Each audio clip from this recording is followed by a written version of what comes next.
Assalamualaikum warahmatullahi wabarakatuh. Selamat malam dan selamat bergabung teman-teman peserta webinar perkembangan teknologi. Gimana nih kabar teman-teman? Semoga semua dalam keadaan berbahagia dan senantiasa dalam lindungan Yang Maha Esa. Amin. Oke, sebelum masuk ke acara inti, izinkanlah saya untuk memperkenalkan diri terlebih dahulu.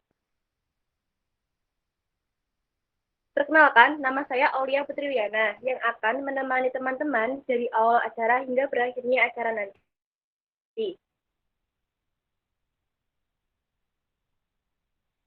Kira-kira apa saja nih yang akan dibahas oleh pembicara kita hari ini? Tentunya hal yang sangat bermanfaat bagi kita semua ya. Oke, langsung saja beri sambutan yang meriah untuk pembicara kita. Halo Kak Syarif, apakah sudah dapat bergabung? Iya, halo. Ya, gimana Kak? Sudah dapat bergabung? Iya, saya sudah bergabung. Oke, langsung saja. Gimana nih Kak? Apakah sudah siap untuk memberikan materi pada hari ini? Alhamdulillah, insya Allah sudah siap, Mbak. Baik, sepertinya teman-teman juga sudah siap untuk mendengarkan materi dari kakaknya ya. Langsung saja, waktu dan tempat saya silahkan. Baik, terima kasih atas waktunya. Akan saya share screen terlebih dahulu ya. Iya.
Tes. Share screen-nya sudah nampak apa belum ya? Belum, Kak. Belum. Oh, dismiss.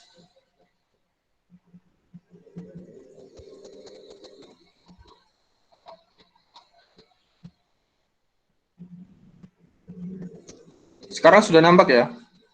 Sudah. Baik. Akan saya mulai. Assalamualaikum warahmatullahi wabarakatuh. Selamat malam, selamat berbahagia teman-teman semua yang berkenan mengikuti webinar perkembangan teknologi pada malam hari ini. Ya, kali ini berjumpa dengan saya dalam sebuah acara webinar perkembangan teknologi. Perkenalkanlah saya, Ahmad Syarif, selaku pembicara pada webinar kali ini. Mari langsung saja kita menuju ke pembahasan kita. Semoga apa yang saya sampaikan dapat bermanfaat untuk kita semua ya. Nah, perkembangan teknologi. Untuk fokus bahasan yang akan kita kaji adalah seputar pengertian dan evolusi teknologi. Kemudian akan saya sampaikan beberapa poin penting yang akan kita bahas malam hari ini. Yang pertama, ada definisi teknologi. Yang kedua, ada perubahan masyarakat dan perkembangan teknologi. Yang ketiga, ada dampak perkembangan teknologi. Yang terakhir adalah kesimpulan. Oke, langsung saja kita menuju ke dari yang pertama. Nah, ini adalah teknologi secara bahasa dan istilah. Teknologi secara bahasa dan istilah. Secara bahasa, teknologi berasal dari bahasa Yunani atau GRISE. Kalau di sini bisa disebut GRIC, yang merupakan terdiri dari dua suku kata, yang pertama tekne dan logos. Tekne berarti art or skill, kemampuan atau seni, yang kemudian logos adalah science or study, pengetahuan atau pembelajaran. Menurut istilah, teknologi adalah sekumpulan pengetahuan ilmiah, mesin, perkakas, serta kemampuan organisasi produksi yang dikelola secara sistematik dan efektif, yaitu menurut Judet dan Perrin tahun 1971. Kemudian untuk definisi yang kedua, teknologi adalah suatu input produksi yang penting dan dapat diperjualbelikan di pasar dunia sebagai suatu komoditi. Dari definisi yang kedua ini, dapat diambil 3 poin penting. Yang pertama ada barang modal, yang mana barang modal tersebut bisa dijadikan sebagai investasi. Kemudian yang kedua ada tenaga kerja manusia. Jika tenaga kerja manusia ini semakin terampil, maka spesifikasi yang dihasilkan sebagai barang modal semakin tinggi pula. Kemudian yang terakhir adalah informasi. Informasi di sini berupa sifat teknis atau komersil, yang mana dapat membuat hak cipta kemudian dapat dijual di pasaran. Untuk definisi yang ketiga, di sini ada suatu pengaturan yang berisikan atas 3 elemen atau komponen teknologi. Yang pertama ada elemen material, yang kedua ada elemen informasi, dan yang terakhir adalah elemen organisasi. Tentu saja ketiga elemen ini sangat berkaitan, di mana elemen material tersebut adalah sebuah benda, elemen informasi tersebut bisa dikatakan sebuah spesifikasi, dan kemudian elemen organisasi di sini adalah pihak yang membuat atau yang mengadakan elemen material tersebut.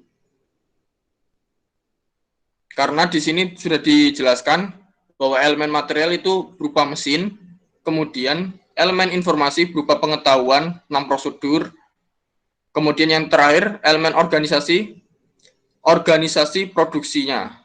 Nah, sudah jelas kan? Kemudian teknologi dengan definisi yang keempat, yaitu di sini ada komponen teknologi menurut Teknologi Atlas Project tahun 1989. Yang pertama, untuk komponennya ada technoware, yang kedua ada humanware, yang ketiga ada infoware, yang keempat ada organware. Technoware bisa dikatakan sebuah mesinnya, humanware bisa dikatakan sebuah orang atau yang mengoperasionalkan technoware tersebut. Infoware tersebut itu adalah spesifikasi atau ya bisa dibilang itu sesuatu yang memberikan info kepada humanware bagaimana cara menggunakan technoware, atau bisa jadi output yang menghasilkan data. Yang terakhir adalah organware. Organware di sini adalah individual, kelompok, organisasi yang mana mereka bisa saja bekerja sama untuk memprakarsai pembentukan technoware. Nah, ini adalah contoh technoware yang bagian peralatan manual.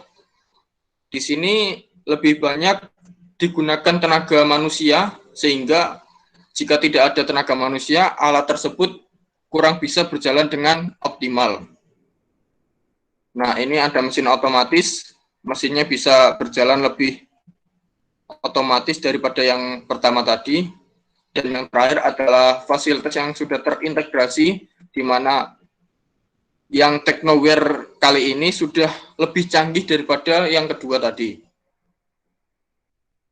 Selanjutnya adalah teknologi dengan definisi yang kelima, yaitu komponen teknologi menurut Zeleny tahun 1986.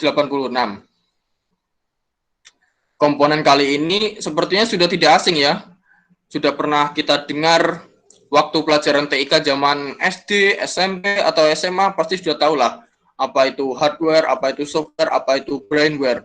Kalau bisa dicontohkan, ketiga ini merupakan perangkat dari komputer, yang mana hardware itu bisa dicontohkan adalah seperti keyboard, monitor, ataupun mouse, dan sebagainya yang secara kasat mata bisa dilihat dan dirasakan jika dipegang.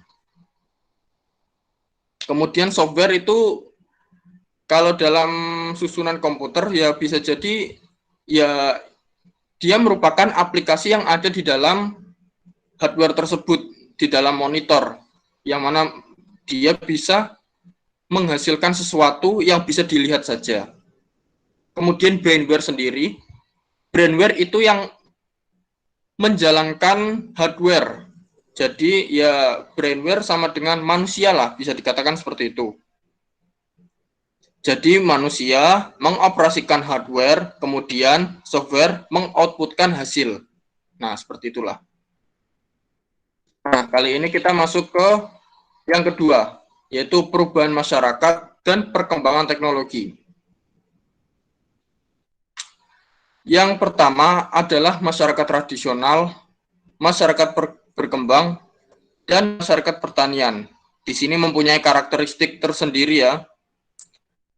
Dan masyarakat tradisional cenderung memilah terlebih dahulu apa yang didapat sebelum memutuskan. Jadi untuk masyarakat tradisional ini adaptasinya agak lama.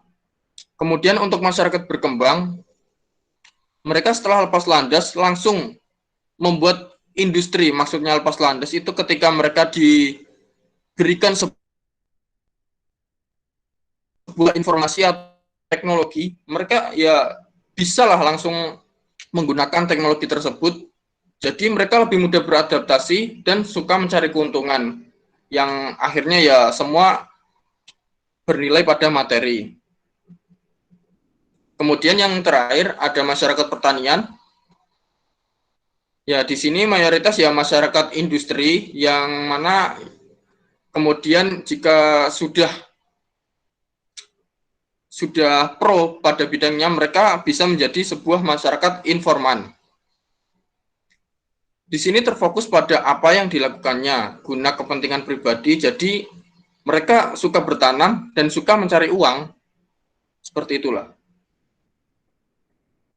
Yang pertama, untuk pembahasan lebih detailnya adalah perubahan masyarakat pada masyarakat pertanian. Masyarakat pertanian ini terjadi pada sekitaran tahun 8000 sebelum Masehi hingga 1700 Masehi. Pada masa ini terjadi gelombang pertama manusia mulai bercocok tanam hingga mereka sudah mulai menetap pada suatu kawasan dan membuat rumah mereka. Namun pada zaman ini mereka masih dibilang primitif. Kenapa? Karena mereka masih menggunakan energi-energi alam, terutama ya untuk bercocok tanam seperti otot binatang, mengandalkan matahari, air, dan angin. Dan pada masa itu juga, secara umum masyarakatnya berpikir, nah, mereka berpikir hanya untuk bercocok tanam saja. Jadi mereka bercocok tanam untuk diri mereka sendiri. Mereka masih belum berpikir ke ranah industri. Jadi mereka pula yang mengonsumsi hasil tanam tersebut, tidak untuk diperjualbelikan. Nah, seperti inilah gambaran masyarakat pertanian, yang mana mereka yang mula-mulanya berpindah-pindah nomaden menjadi suka menetap pada suatu kawasan, dan rumahnya ya masih primitif-primitif, hanya beratapkan apa itu ya seperti ranting atau daun-daun jadikan satu. Nah, ini ada gambar gajah dan sapi, yang mana ini merupakan salah satu atau beberapa energi yang mereka gunakan untuk kehidupan mereka, apalagi untuk bercocok tanam, pasti sangat dibutuhkan. Selanjutnya, perubahan masyarakat masyarakat industri. Pada masa ini terjadi pada tahun 1700 Masehi hingga 1970 Masehi. Perubahan masyarakat pertanian ke masa ini ditandai dengan penggunaannya mesin untuk berkegiatan sehari-hari yang berfungsinya untuk melipat gandakan kekuatan manusia. Ya, karena sudah mulai menggunakan energi alam seperti otot binatang, ya sudah jarang digunakan. Sebagai gantinya mereka mulai menggunakan bahan bakar seperti minyak, batu bara, gas sebagai sumber energi utama mereka. Setelah kemajuan teknologi yang terjadi pada masa ini, perlahan mulai terjadi transisi tempat tinggal yang bisa diibaratkan produsen hidup di desa, kemudian ya untuk yang masyarakat konsumen di kota, ya kurang lebih seperti itu. Dengan semakin bertambahnya mesin yang dihasilkan di masa ini, maka semakin besar pula eksploitasi terhadap alam yang dilakukan produsen hingga terjadinya kerusakan alam. Hal tersebut biasanya dimanfaatkan oleh tokoh-tokoh tertentu atau oknum untuk menembus pasar internasional guna kepentingan mereka pribadi. Ya, itu sangat tidak bagus ya. Apalagi sekarang zamannya sudah tidak karuan. Jika eksploitasi dilakukan secara terus-menerus, tentunya mengurangi usia bumi. Nah, ini contoh alat-alat yang biasa digunakan pada masyarakat industri guna melipat gandakan kekuatan fisik manusia. Ada traktor, genset, dan lain-lain. Nah, ada juga pengangkat barang, pengangkat besi atau apa itu. Dan ini ada perubahan masyarakat yang terakhir, yaitu masyarakat informasi. Masyarakat informasi ini terjadi pada tahun 1970 hingga lebih dari tahun 2000, ya bisa jadi ya sampai zaman sekarang ini ya. Pada masa ini sudah jarang manusia yang terlibat langsung dalam penggunaan mesin, yang mana digunakan pada masa masyarakat industri ataupun masyarakat pertanian dengan tujuan melipat gandakan kekuatan manusia ataupun ya sebagai bantuan lah untuk berkegiatan sehari-hari. Melainkan pada zaman ini mereka sudah menggunakan sistem yang kemudian mesin akan bergerak dengan sendirinya sesuai kemauan sistem yang telah disetting atau yang telah dibuat. Mendasari hal tersebut, sudah jelas jika komputer dan media elektronik menjadi pusat pergerakan pada masa ini. Oleh karena itu, kebanyakan masyarakat pada masa ini bekerja lebih beratkannya kepikiran daripada bekerja secara langsung menggunakan otot. Dari kebiasaan masyarakat yang mulai mengandalkan teknologi sebagai kebiasaan sehari-hari, maka terciptalah berbagai jenis hal baru seperti energi alternatif, energi baru atau rekayasa genetika, kemudian juga tercipta bioteknologi. Oke, lanjut. Nah, seperti ini, semakin lama semakin maju, semua menggunakan chip. Nah, ini adalah mata rantai perubahan teknologi. Kemajuan teknologi mempengaruhi ilmu pengetahuan, kemudian mengubah pikiran hidup manusia dan struktur sosial secara keseluruhan, dan bisa sebaliknya. Nah, ini ada siklus hidup teknologi, yang mana ada development, application launch, application growth, application maturity, dan yang terakhir degraded. Nah, ini ada gambarnya, grafik siklus hidup teknologi. Mula-mula sebuah teknologi diciptakan oleh development, kemudian teknologi tersebut mencari sebuah pengakuan bahwa produk yang diciptakan ini adalah, ya ini produknya layak dipasarkan. Setelah mendapatkan pengakuan tersebut, produk ini pun mulai di-launching di publik secara besar-besaran, kemudian produk mulai tumbuh dan berkembang di masyarakat hingga mencapai puncaknya, dan akhirnya produk tersebut perlahan mulai mengalami degradasi karena bisa jadi ya kalah saing dengan produk-produk baru lainnya.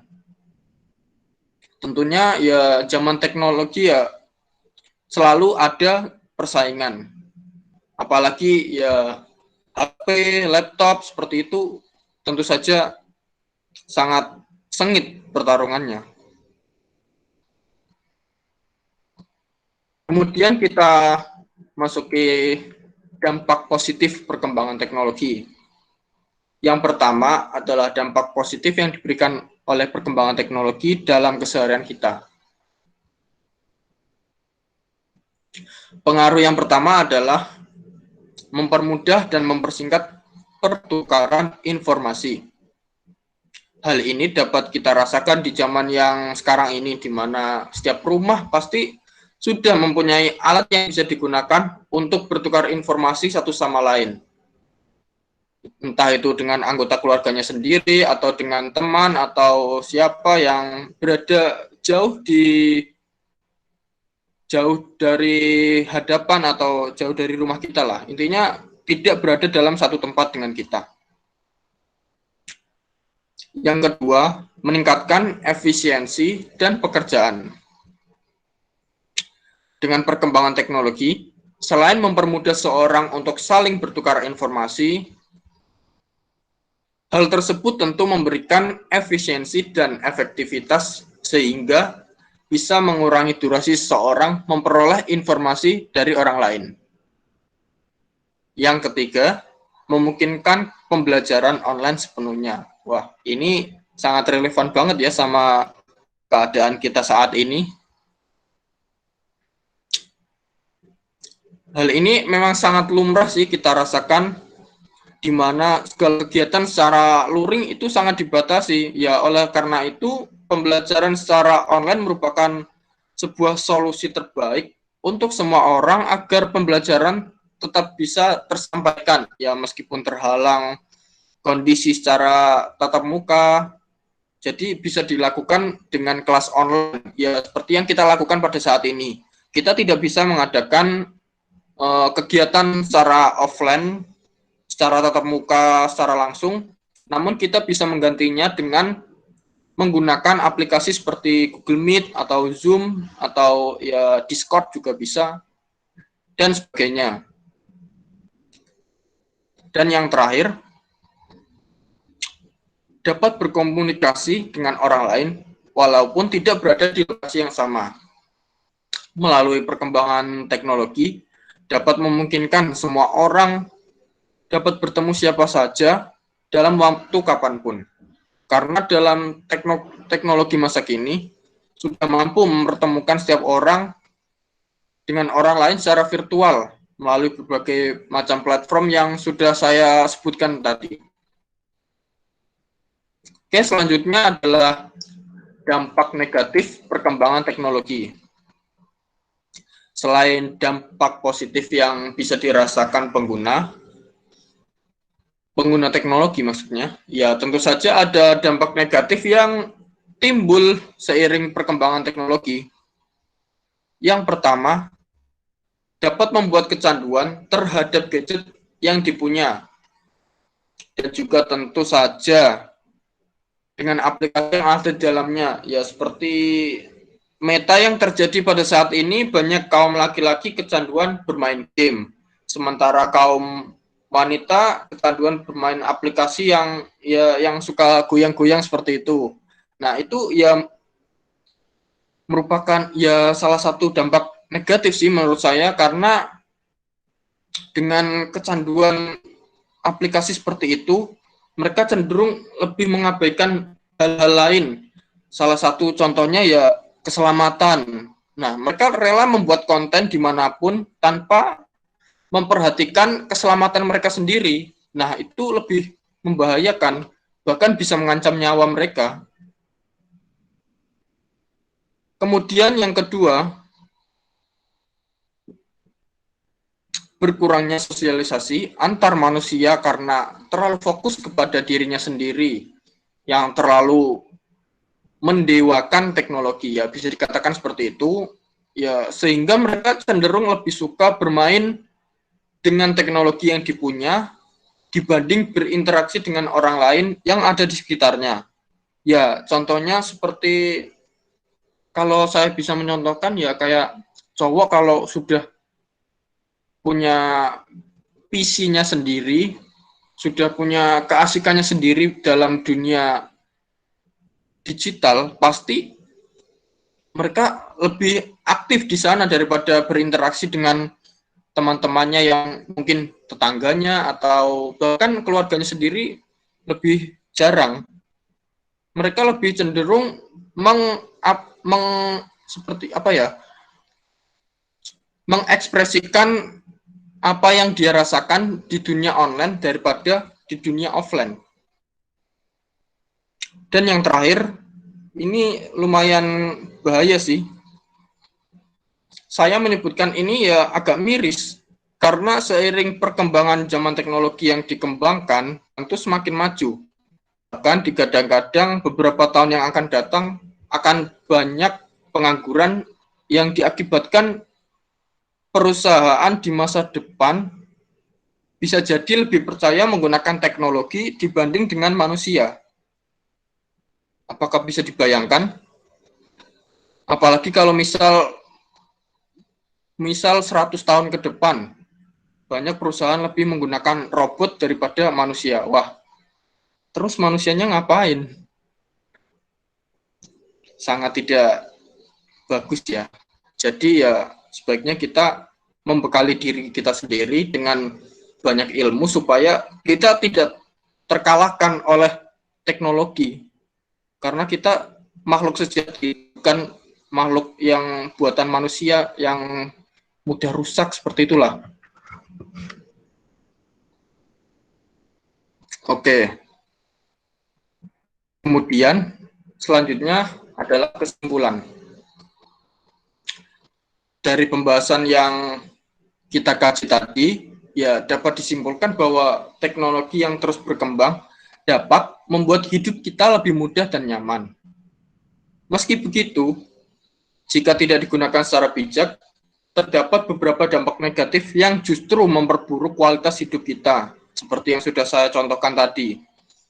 Nah, bagaimana kita menyikapi dampak-dampak perkembangan teknologi, ya tergantung pada diri kita sendiri, sejauh mana kita membekali diri kita agar tidak terkalahkan oleh perkembangan teknologi. Jadi ya kita harus menggali-gali informasi supaya kita bisa bersaing di masa mendatang. Oke, nah sepertinya sudah selesai presentasi dari saya. Baik, saya kembalikan kepada Mbak Moderator. Baik, terima kasih Kak Syarif. Selanjutnya adalah sesi tanya jawab. Saya akan membuka satu termin pertanyaan untuk dua penanya. Silakan bagi yang ingin bertanya dapat mengklik tombol raise hand dan menuliskan nama beserta pertanyaannya pada kolom komentar.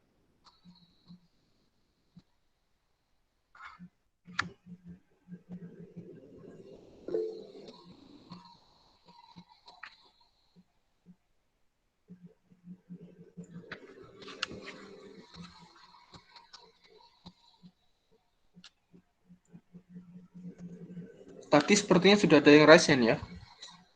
Iya. Baik, silahkan untuk menuliskan nama dan juga pertanyaannya pada kolom komentar.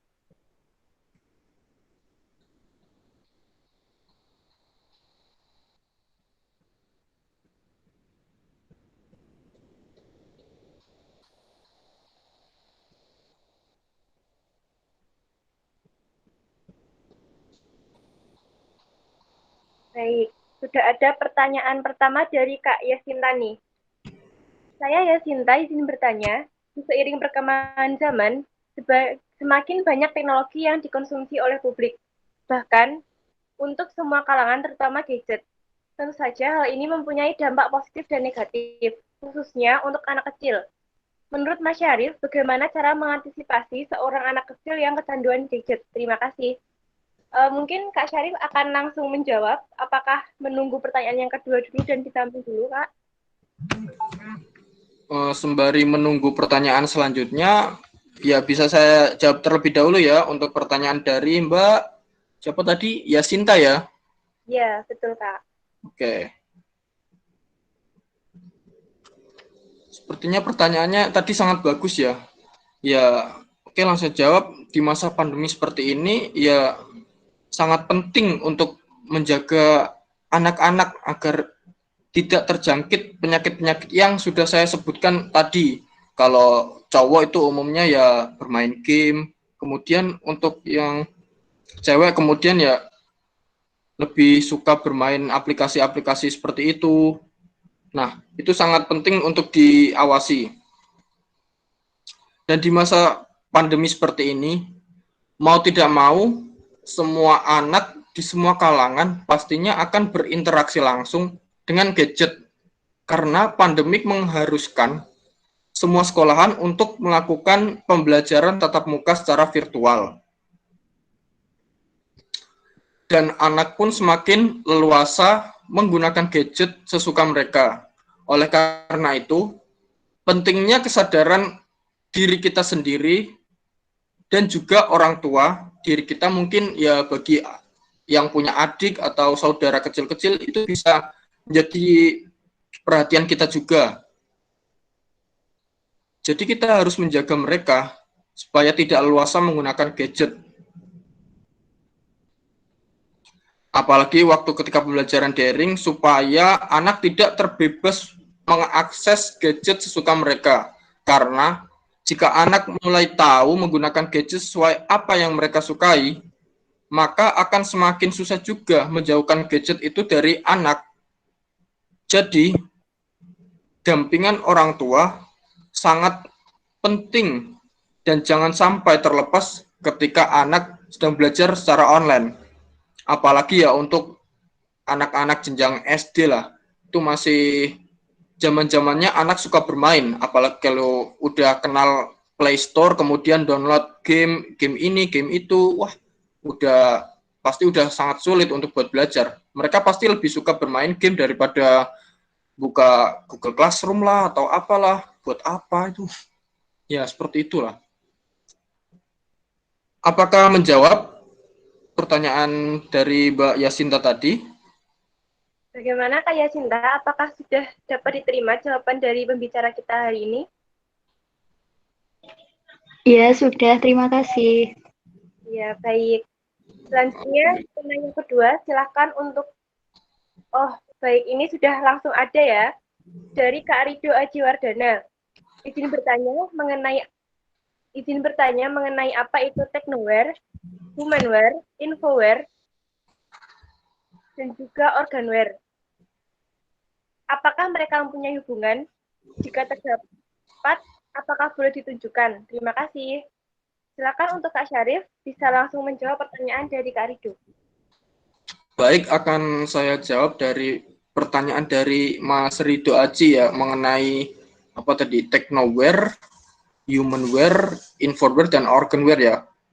Nah, secara singkatnya ya technoware tadi ya seperti fasilitas rekayasa yang mencakup peralatan, perlengkapan, mesin-mesin, alat pengangkutan ya yang berat-berat seperti itu. Kemudian ya humanware itu bisa disebut kemampuan insani, yang mana kemampuan insani ini mencakup pengetahuan, keterampilan, kebijakan, kreativitas, dan juga pengalaman orang tersebut. Kemudian infoware yang bisa disebut informasi. Informasi ini ya berkaitan dengan proses, prosedur, teknik, metode, teori, spesifikasi, pengamatan, dan keterkaitan yang sudah saya sebutkan juga sih tadi. Organware sendiri itu bisa disebut organisasi yang mencakup praktek-praktek manajemen kemudian linkage dan pengaturan organisasional. Kemudian untuk hubungan dari keempat itu, yang mana Technoware itu merupakan inti dari sistem informasi. Nah, Technoware itu dibangun, disiapkan, dan dioperasikan oleh Humanware. Kemudian, Humanware merupakan elemen kunci dari suatu operasi transformasi tersebut. Humanware itu menggunakan Informware dalam menjalankan transformasinya. Jadi, Informware juga digunakan oleh Humanware dalam melakukan pembuatan keputusan dan dalam mengoperasikan Technoware. Dan yang terakhir itu ada Organware, itu yang mengarahkan dan mengendalikan Informware, Humanware, dan Technoware dalam menjalankan operasi transformasi tersebut. Ya, jelas jadi mereka itu sangat berkaitan ya. Jika salah satu dari mereka ditiadakan mungkin itu sangat fatal. Misal Humanware akan menjalankan sebuah Technoware tanpa Informware. Nah, itu sepertinya rancu bakalnya nanti. Jadi mereka itu sangat penting dalam suatu teknologi. Jadi seperti itu. Bagaimana tadi Mas Rido? Apakah sudah terjawab? Alhamdulillah sudah, Kak. Oke. Sudah ini. Baik, saya kembalikan lagi kepada Mbak Moderator. Baik, Alhamdulillah. Karena serangkaian acara telah selesai, tibalah kita pada penghujung acara. Terima kasih untuk Pak Syarif atas ilmu yang bermanfaat pada hari ini. Ya. Untuk Pak Syarif, saya persilakan untuk melanjutkan kegiatannya kembali. Ya, terima kasih Mbak Moderator dan juga para peserta yang hadir pada webinar kali ini. Sukses terus.